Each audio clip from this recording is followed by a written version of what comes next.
Hello दोस्तों, आज हम पढ़ेंगे हिंदी का चैप्टर नंबर 3 के इम्पोर्टेंट क्वेश्चन टॉर्च बेचने वाले के। आप देख रहे हैं एजे एजुकेशन वर्ल्ड और मैं हूं आपका दोस्त अनुज। करते हैं पहला क्वेश्चन। लेखक ने टॉर्च बेचने वाली कंपनी का नाम सूरज छाप ही क्यों बताया? कि आप बताने की जो टॉर्च बेचने वाली कंपनी थी उसका नाम जो है सूरज छाप ही क्यों बताया? लेखक ने टॉर्च बेचने वाली कंपनी का नाम सूरज छाप इसलिए रखा क्योंकि वह अंधेरा दूर करने की बात कर रहा था। उनने टॉर्च का नाम सूरज छाप क्यों रखा? क्योंकि वो क्या अंधेरा दूर करने की कोशिश कर रहा था। दूसरा, पहले वह इसी नाम से टॉर्च बेचता था। और दूसरी बात क्या है कि वह पहले इसी नाम से सूरज छाप के नाम से ही टॉर्च बेचता था, इसलिए उनने क्या करा कि टॉर्च बेचने वाली कंपनी का नाम सूरज छाप रख दिया। आई होप आपको ये क्वेश्चन समझ आया होगा। अगर आपको ये क्वेश्चन समझ आ गया तो आइए नेक्स्ट क्वेश्चन पे चलते हैं। Next question. 5 साल बाद दोनों दोस्तों की मुलाकात किस परिस्थिति में और कहाँ होती है? अब ये बोल रहे हैं कि 5 साल बाद जब दोनों दोस्त मिलते हैं तो वो किस परिस्थिति में और कहाँ मिलते हैं, उसकी व्याख्या करनी है।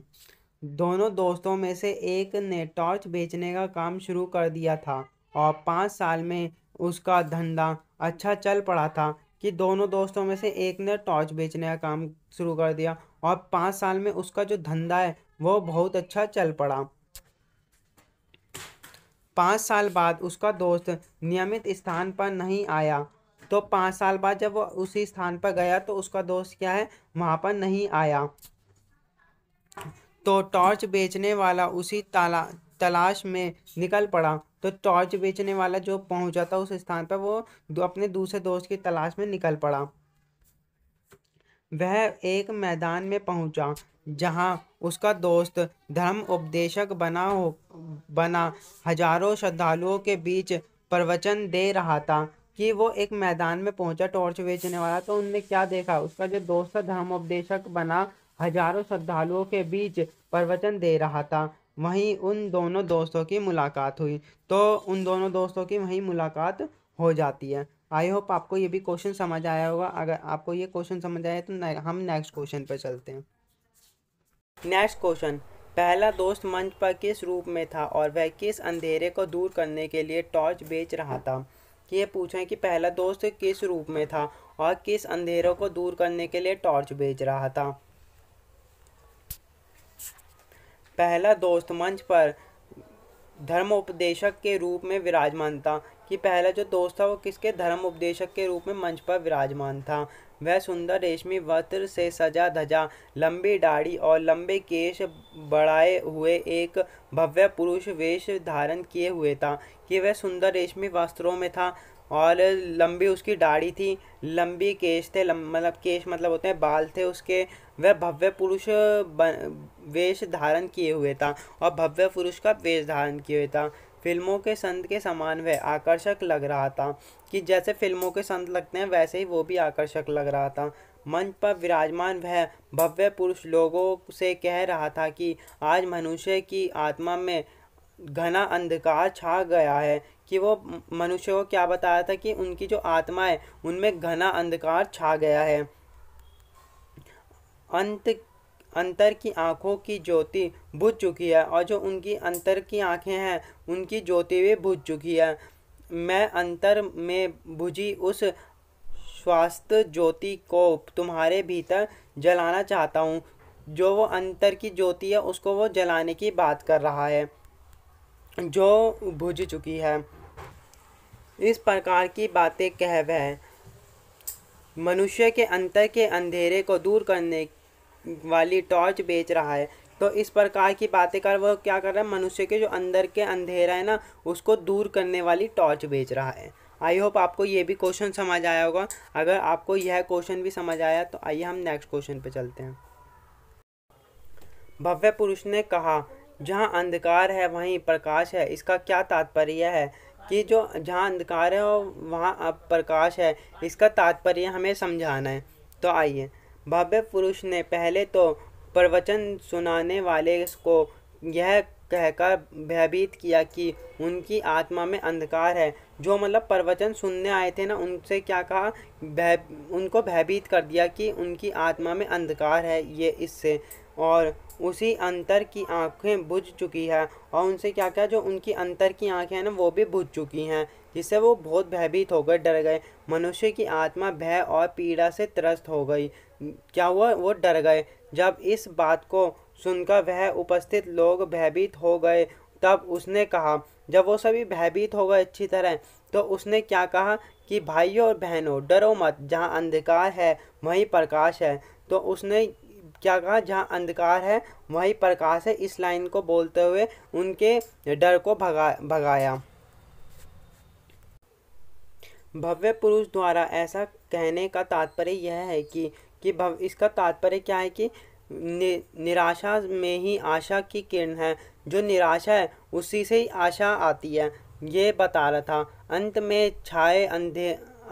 में छाए अंधकार से डरने की आवश्यकता नहीं है। जो अंतर में छाया अंधकार है उससे डरो मत, क्योंकि जिस प्रकार अंधेरे को दूर करने के लिए प्रकाश की व्यवस्था कर ली जाती है, उसी प्रकार अंतर के अंधेरे को दूर करने का उपाय भी उस भव्य पुरुष के पास मौजूद है। कि वो क्या बता रहे हैं कि जिस प्रकार अंधकार को दूर भगाने के लिए व्यवस्था की जाती है, उसी प्रकार जो अंतर का अंधकार है ना, उसको दूर करने के लिए भी उसके पास एक उपाय मौजूद है, या भव्य पुरुष के पास मौजूद है उसका कोई उपाय।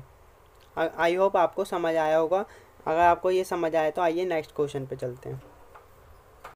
भीतर के अंधेरे की टॉर्च बेचने और सूरज छाप टॉर्च बेचने के धंधे में क्या फ़र्क है? कि अब क्या बताना है कि जो भीतर के अंधेरे को दूर करने की टॉर्च है और जो सूरज छाप टॉर्च है उसके बीच में क्या अंतर है, पाठ के आधार पर बताना है इसके बारे में हमें।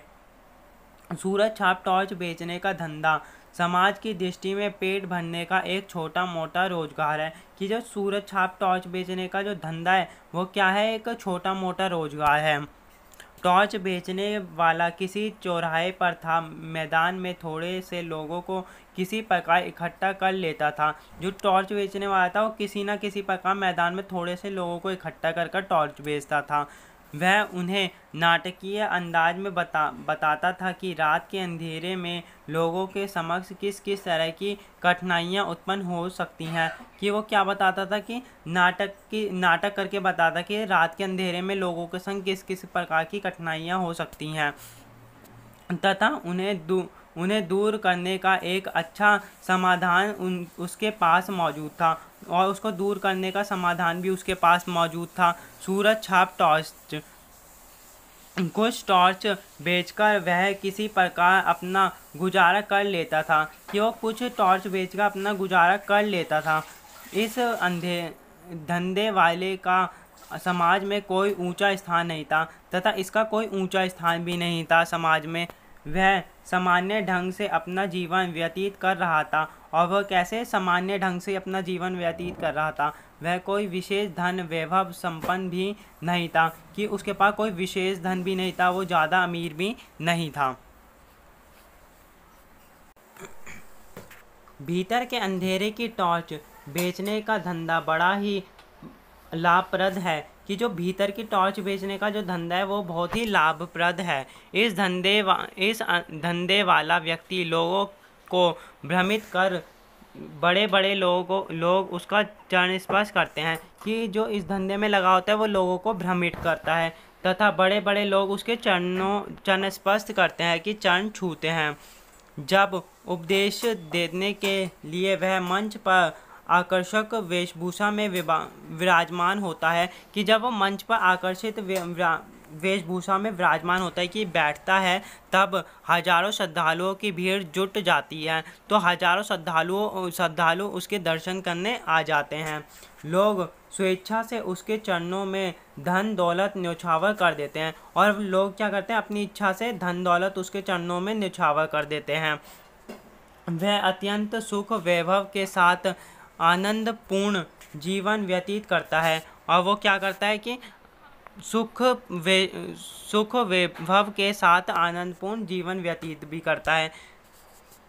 इस प्रकार अंधेरे की टॉर्च बेचने के धंधे में गरिमा प्रसिद्धि एवं धन दौलत सब कुछ मिल जाता है। कि वो अंधेरे की टॉर्च बेचकर उसको गरिमा भी मिल जाती है, प्रसिद्धि धन दौलत सब कुछ मिल जाता है। आई होप आपको ये भी क्वेश्चन समझ आया होगा। अगर आपको यह वीडियो अच्छी लगी तो हमारे चैनल को लाइक, सब्सक्राइब और शेयर करना ना भूलें तथा डिस्क्रिप्शन में दिए गए लिंक से हमें इंस्टाग्राम पे फॉलो ज़रूर करें।